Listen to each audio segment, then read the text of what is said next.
ఐదవ 14వ జాతీయ మహాసభలు జనవరి 25 నుంచి 28వ తేదీ వరకు హైదరాబాద్లో ఆర్టీసీ కళ్యాణ మండపంలో జరుగుతూ ఉన్నాయి. 25వ తేదీ రోజున హైదరాబాద్ నగరంలో వేలాది మంది మహిళలతో ప్రదర్శన బహిరంగ సభ బస్ భవన్లో నిర్వహిస్తూ ఉన్నాం. ఈ తెలంగాణ రాష్ట్రానికి దేశంలో నలుమూలల నుండి దాదాపు 1000 మంది ప్రతినిధులు హాజరవుతా ఉన్నారు. వీరందరికీ కూడా తెలంగాణ రాష్ట్ర కమిటీ ఆతిథ్యం ఇవ్వబోతా ఉన్నాం. ఈ 4 రోజులు జరిగేటటువంటి మహాసభల్లో దేశవ్యాప్తంగా మహిళలు ఎదుర్కొంటున్నటువంటి సమస్యల్ని చర్చించి భవిష్యత్తు కార్యాచరణ రూపొందించుకోవటం కోసం హైదరాబాద్ లో జరిగేటటువంటి మహాసభలు వేదిక కాబోతా ఉన్నాయి. 1981లో అఖిల భారత ప్రజాతంత్ర మహిళా సంఘం ఏర్పడ్డ నాటి నుండి నేటి వరకు మహిళా హక్కులకై గలమెత్తి ఉద్యమాలు పోరాటాలు నిర్వహిస్తున్నటువంటి సంఘం ఏదైనా ఉన్నదంటే అది ఐద్వా సంఘం అని సగర్వంగా చెప్పుకోవచ్చు. ఎందుకు అంటున్నామంటే సమాన పనికి సమాన వేతన చట్టాన్ని సాధించుకున్నాం. బాల్య వివాహాలకు వ్యతిరేకంగా పోరాటం చేసి ఆ చట్టాన్ని, దాంతో పాటు ఆస్తి హక్కు చట్టాన్ని, లైంగిక వేధింపుల చట్టాన్ని, స్థానిక సంస్థల్లో మహిళా రిజర్వేషన్లు చట్టాన్ని, అట్లా ఆ రకంగా అనేక చట్టాలు సాధించుకోవటంలో ఇవాళ ముందుంది అఖిల భారత ప్రజాతంత్ర మహిళా సంఘం. అట్లాగే తెలంగాణ రాష్ట్రానికి వచ్చినట్లయితే ఆస్తి హక్కు చట్టం ఎన్టీ రామారావు గారు ఉన్నప్పుడు తెలంగాణ రాష్ట్రంలో మహిళలకు అంటే చిన్నతనంలోనే పెళ్లి చేస్తే భర్తలు చనిపోతే ఆ స్త్రీ ఎవరి మీద ఆధారపడి జీవించగలుగుతుంది, ఆత్మ గౌరవంతో ఎట్లా బ్రతకగలుగుతుందని ఆలోచించి 1,00,000 సంతకాల సేకరణ చేసి ఎన్టీ రామారావు గారికి ఇచ్చారు. ఇచ్చిన తర్వాత అసెంబ్లీ ముందు 6,000 మందితో పెద్ద ఎత్తున ధర్నా నిర్వహిస్తే ఎన్టీ రామారావు గారు ఆ ధర్నాకు అటెండ్ అయ్యి తప్పనిసరిగా ఈ ఆస్తి హక్కు చట్టం నా పరిధిలో లేకున్నా ఈ చట్టాన్ని తీసుకొస్తానని చెప్పి ఆస్తి హక్కు చట్టాన్ని చేశారు. ఆ చట్టాన్ని తీసుకురావటంలో కూడా ఐద్వా సంఘం చాలా కీలక పాత్ర పోషించిందని చెప్పదలుచుకున్నాం. అట్లాగే మద్యం వల్ల అనేక కుటుంబాలు విచ్ఛిన్నమై రోడ్ల మీద పడుతున్నటువంటి నేపథ్యంలో మరోపక్క ఆ కుటుంబ భారాన్ని మొత్తం కూడా మహిళల పైన పడుతుంది. పిల్లల్ని చదివించుకోవాలన్నా ఆ భారం అంతా మీద పడుతుంది. కాబట్టి మద్యాన్ని నియంత్రించాలి, మద్యాన్ని నియంత్రిస్తే క్రైమ్ రేటు కూడా తగ్గిపోతుందని ఆ రకంగా తెలంగాణ రాష్ట్ర వ్యాప్తంగా మద్యం నియంత్రించాలని ఉద్యమిస్తే ఎన్టీ రామారావు గారు ఆ మద్యాన్ని నియంత్రించడం జరిగింది. ఆ రోజుల క్రైమ్ రేటు కూడా తగ్గిపోయింది. అది కూడా ఐద్వా చేసినటువంటి పోరాట ఫలితంగా మేము చెప్పదలుచుకున్నాం ఈ మహాసభల సందర్భంగా.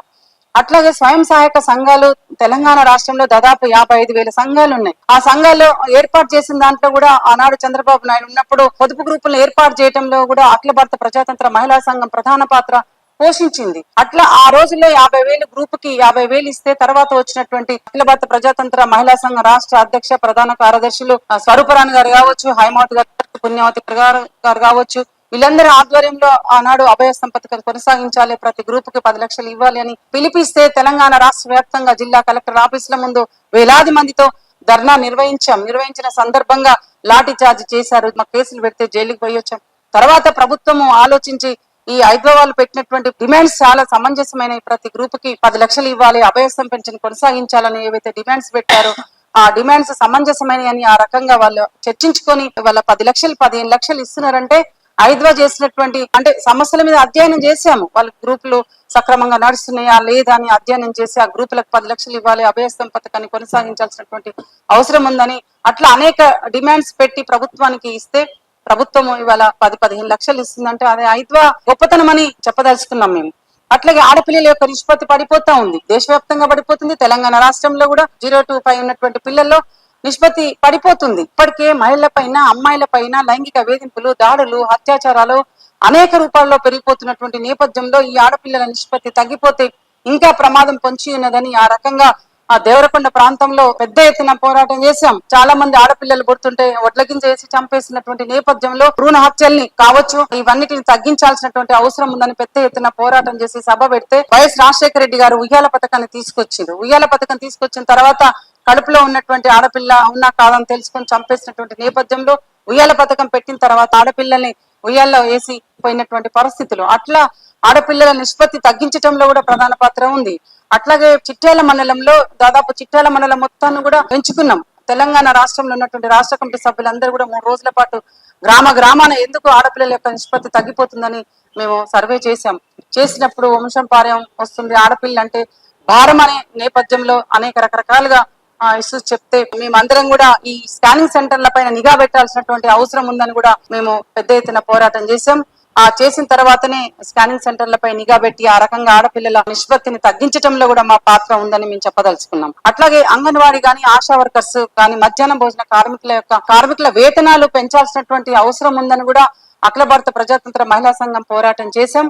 తర్వాత కార్మికులుగా గుర్తించిన తర్వాత అది సిఐటి రంగాన్ని తీసుకోవటం అనేది జరిగింది. అది కూడా మేము ఏర్పాటు చేసి వాళ్ళ హక్కుల కోసం నిరంతరాయంగా పనిచేయడంలో కూడా మా పాత్ర ఉందని మేము చెప్పదలుచుకున్నాం. మైక్రో ఫైనాన్స్ సంస్థలు కూడా ఒకప్పుడు మైక్రో ఫైనాన్స్ సంస్థలు పుట్టగొడుగులుగా తెలంగాణ రాష్ట్రంలో మైక్రో ఫైనాన్స్ లో పనిచేసినటువంటి మహిళలందరినీ గ్యాదర్ చేసి కలెక్టర్ ఆఫీస్ ముందు ధర్నా నిర్వహిస్తే అప్పుడు కలెక్టర్ గారు ఒక వాగ్దానం చేశారు, వాళ్ళకు ఒక 4 నెలల పాటు వెసులుబాటు కల్పించండి. అఖిల భారత ప్రజాతంత్ర మహిళా సంఘం ఏదైతే కోరుతుందో వాస్తవం కరోనా టైంలో వాళ్ళకి పని దొరకకపోవటం వల్ల వాళ్ళు రుణాలు కట్టలేనటువంటి పరిస్థితి ఏర్పడుతుంది. మీరు ఇళ్లకు పోయి మీరు రుణాలు కట్టొద్దని ఆ రకంగా నిర్వహించడం అనేది జరిగింది. అట్లాగే భద్రాచలం కొత్తగూడెంలో కూడా ములకలపల్లి మండలంలో అక్కడ ఒక గ్రామంలో కూడా కరోనా టైంలో డ్వాక్రా మహిళలు రుణాలు తీసుకుంటే రుణాలు కట్టకపోతే ఇంటి మీదకి వచ్చి బాగా బ్యాంకు వాళ్ళు వేధింపులకు గురి చేస్తుంటుంటే అక్కడ కూడా అఖిల భారత ప్రజాతంత్ర మహిళా సంఘం వాళ్ళందరినీ గ్యాదర్ చేసి బ్యాంకుల ముందు ధర్నాలు నిర్వహిస్తే అక్కడ కూడా నిర్వహించడం జరిగింది. అది అఖిల భారత ప్రజాతంత్ర మహిళా సంఘం మహిళల పట్ల అండగా ఉంటుందని చెప్పడానికి మేము ఇవన్నీ చెప్తున్నాం. అట్లాగే కేసీఆర్ గారు వచ్చిన తర్వాత కూడా ప్రధానంగా మేము తెలంగాణ గవర్నమెంట్ వచ్చిన తర్వాత వెంటనే మల్లు స్వరాజ్యం గారు, జ్యోతి గారు, హైమావతి గారు, ఆశలత గారు వీళ్ళందరూ కూడా ఫస్ట్ మెమోరండం ఏంటి ఇచ్చినామంటే ఈ తెలంగాణ రాష్ట్రంలో ఒంటరి మహిళలకే పెన్షన్ ఇస్తున్నారు. చాలా మంది భర్త వదిలిపెట్టినటువంటి మహిళలు ఉన్నారు, చాలా మంది పెళ్లి చేసుకున్నటువంటి మహిళలు ఉన్నారు, చేసుకున్న తర్వాత కూడా వదిలేసినటువంటి మహిళలు ఉన్నారు. వీళ్ళందరూ కూడా ఒంటరి మహిళల్లో కలిపి వాళ్ళకి పెన్షన్ ఇవ్వాలి అని మేము అడిగితే మెమోరాండం ఇస్తే వెంటనే కేసీఆర్ గారు స్పందించి వాళ్ళకు కూడా పెన్షన్స్ ఇవ్వటం జరిగింది. ఆ పెన్షన్ ఇప్పించటంలో కూడా మా అఖిల భారత ప్రజాతంత్ర మహిళా సంఘం వారికి అండగా ఉన్నదని ఈ సందర్భంగా చెప్పదలుచుకున్నాం. ప్రతి సంవత్సరం కూడా ప్రాథమిక ఆరోగ్య హెల్త్ సెంటర్లలో మేము సర్వేలు చేస్తా ఉన్నాం. ప్రాథమిక ఆరోగ్య హెల్త్ సెంటర్ లో, జిల్లా ఆసుపత్రుల్లో, అట్లాగే ఏరియా ఆసుపత్రుల్లో మా టీమ్స్ ఉన్నాయి. తెలంగాణ రాష్ట్రంలో 3,55,000 మెంబర్షిప్ ఉంది. ఈ మెంబర్షిప్ ఉన్నటువంటి గ్రామ కమిటీలను కదిలించి ప్రాథమిక ఆరోగ్య హెల్త్ సెంటర్ల పైన సర్వేలు చేసి ఆ సర్వేలో వచ్చినటువంటి అంశాల ప్రాతిపదిక తీసుకుని మెమోరండాలు ఇవ్వటం వల్ల అనేక సమస్యలు పరిష్కరించుకోగలిగాం. మౌలిక వసతులు కావచ్చు, అక్కడ ఉన్నటువంటి ఎక్విప్మెంట్స్ ఖరాబ్ అయితే ఆ ఎక్విప్మెంట్స్ ఖరాబ్ అయినవి వెంటనే పరికరాలను బాగు చేయాలని చెప్తాడు. అట్లాంటి సమస్యలు చిన్న సమస్యలు పరిష్కరించినాం. కానీ విద్య, వైద్యం హక్కుగా ఉండాలని చెప్తున్నాం. విద్య గాని వైద్యాన్ని గాని ఇవాళ చాలా తక్కువ 2.05% కేటాయిస్తే ఇలా వైద్యం గాని ఆరోగ్యం గాని ప్రజలకు కల్పించలేము. మేమేం చెప్తున్నాం అంటే 7% కల్పిస్తే విద్యకు వైద్యానికి ఆ రకంగా ప్రభుత్వ ఆధ్వర్యంలో కాకుండా ప్రైవేట్ ఆసుపత్రుల్లో వైద్యం చేయించుకున్నా గానీ ఆ బిల్లులు చెల్లించే విధంగా ప్రభుత్వం తీసుకోవాల్సిన బాధ్యత ఉందని కూడా అఖిల భారత ప్రజాతంత్ర మహిళా సంఘం చెప్తున్నాం. ఎందుకంటే ఇళ్ల స్థలాలు లేని వాళ్ళకు ఇల్లు హక్కు, అది ఇల్లు హక్కు, కనీస వేతనం కూడా హక్కుగా ఉండాలి, విద్య వైద్యం కూడా హక్కుగా ఉండాలి. నేను చెప్పటమే కాదు, ఇప్పుడే పుణ్యావతి గారు చెప్పిండ్రు, రాజ్యాంగం ప్రతి ఒక్కరికి కూడు గూడు గుడ్డ ప్రతి ఉపాధి కల్పించాల్సినటువంటి బాధ్యత రాజ్యాంగం ఏదైతే చెప్తుందో ఆ రాజ్యాంగాన్ని అమలు చేయండి అని కూడా అఖిల భారత ప్రజాతంత్ర మహిళా సంఘం ఏర్పడ్డ నాటి నుండి నేటి వరకు కూడా పోరాటం చేస్తా ఉన్నాం. ఇంకా భవిష్యత్తులో కూడా వాటి మీద చేయాల్సినటువంటి అవసరం ఉందని కూడా మేము చెప్పదలుచుకున్నాం. అట్లాగే కాంగ్రెస్ ప్రభుత్వం వచ్చింది. కాంగ్రెస్ ప్రభుత్వం 6 పథకాలు ప్రవేశపెట్టింది. కానీ ఉచిత బస్సు అని అన్నారు, ఉచిత బస్సు కల్పిస్తున్నారు. కానీ గ్రామీణ ప్రాంతాలకు వచ్చినట్లయితే చాలా బస్సులు తీసేసినటువంటి పరిస్థితి. అందుకే గ్రామీణ ప్రాంతాలలో కూడా బస్సు సౌకర్యం కల్పించే విధంగా చేసినట్టయితే ఆ రకంగా వాళ్ళు కూడా ఇబ్బంది పడకుండా ఉంటారు. కాబట్టి ఎక్కడైతే గ్రామీణ ప్రాంతాల్లో బస్సు సౌకర్యాలు లేవు ఆ బస్సు సౌకర్యాలను కూడా కల్పించాలి. అట్లాగే పట్టణ ప్రాంతాల్లో చాలా బస్సు గతం కంటే ఇప్పుడు తగ్గినాయని మేము సర్వేలు చేసే సందర్భంగా బస్సుల సంఖ్య తగ్గినాయి అని చెప్తా ఉన్నారు. కాబట్టి గతంలో ఎన్ని ఉన్నాయో ఇప్పుడు కూడా అదే విధంగా బస్సుల సంఖ్యను పెంచి వాళ్ళకి ఇబ్బంది లేకుండా, ప్రయాణికులకు ఇబ్బంది లేకుండా చూడాల్సినటువంటి బాధ్యత కాంగ్రెస్ ప్రభుత్వం మీద ఉందని మేము చెప్పదలుచుకున్నాం. అట్లాగే మహాలక్ష్మి పథకం ద్వారా 2,500 రూపాయలు ఇస్తామని చెప్పారు, దాన్ని అమలు చేయలేదు. వ్యవసాయ కార్మికులకు 12,000 వేతనం ఇస్తామని చెప్పారు సంవత్సరానికి, కానీ అది కూడా అమలు చేయట్లేదు. ఏదైతే 6 పథకాలు మనకి వాగ్దానం చేసి అధికారంలోకి కాంగ్రెస్ ప్రభుత్వం వచ్చిందో కాబట్టి దాన్ని అమలు చేయండి. దాన్ని అమలు చేయకపోతే భవిష్యత్తులో మేము ఇప్పటికే మహాసభలో కేంద్రంలో ఉన్నటువంటి 6 కమిషన్ పేపర్స్ మేము పెడుతున్నాం. 6 కమిషన్ పేపర్స్ సంబంధించినటువంటి అమలు కోసం కూడా భవిష్యత్తులో దేశవ్యాప్తంగా ఉద్యమాలు అమలు చేయకపోతే పోరాటాలు నిర్వహిస్తాం. తెలంగాణలో కూడా ఏవైతే మహిళలకు వాగ్దానాలు చేసిందో ఆ వాగ్దానాలు అమలు చేయకపోతే తప్పనిసరిగా మహిళలందరినీ సమీకరించి ఆ ఉద్యమంలో పోరాటంలో భాగస్వామ్యం చేసేందుకు కూడా మా పోరాటాలు ఉధృతం చేస్తాము. ఈ తెలంగాణలో మహాసభలు జరుగుతా ఉన్నాయి. ఇప్పటికే అనేక మంది అభ్యుదయవాదులు, మేధావులు, కవులు, కళాకారులు, పేద మహిళలు, ఇందులో పనిచేసేటటువంటి మహిళలు కావచ్చు, వ్యవసాయ కార్మికులు కావచ్చు, అనేక మంది మహిళలు మాకు ఇప్పటికే డోర్ టు డోర్ అంటే గడప గడప తిరుగుతూ ఉంటుంటే మాకందరికి కూడా వాళ్ళ హార్దిక సహకారాలు అందిస్తున్నారు. వాళ్ళందరికీ కూడా ప్రత్యేక అభినందనలు తెలియజేసుకుంటున్నాం. హైదరాబాద్ మహాసభలు తెలంగాణ సాయుధ పోరాటం గడ్డపైన జరుగుతున్నందుకు చాలా సంతోషంగా ఉంది. తెలంగాణ రైతాంగ సాయుధ పోరాట యోధులు ముత్యాల ఐలమ్మ మరియు మల్లు స్వరాజ్యం చిన్నతనంలోనే తుపాకీ బట్టి భూస్వాముల పైన అట్లాగే రజాకారుల పైన పోరాడిన ధీర వనిత మల్లు స్వరాజ్యం తిరుగాడిన ఈ పోరాట తెలంగాణ మట్టి నేల దేశానికి భవిష్యత్తు ఉద్యమానికి పోరాటానికి దిక్సూచి కానున్నది.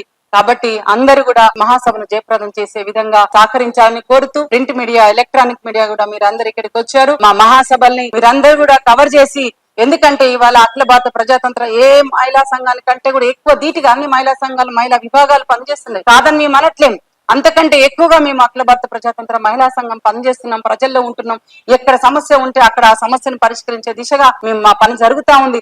ఎక్కడ మహిళ పైన అత్యాచారం జరిగినా, ఎక్కడ దారులు జరిగినా కానీ అది అవునా కాదా అని తెలుసుకొని అది వాస్తవం అయితే అది కఠినంగా శిక్షించేదాకా మా మహిళా సంఘం పనిచేస్తున్నాం. కాబట్టి మీరు మా పోరాటాలకు మాకు మద్దతుగా ఉండాలి.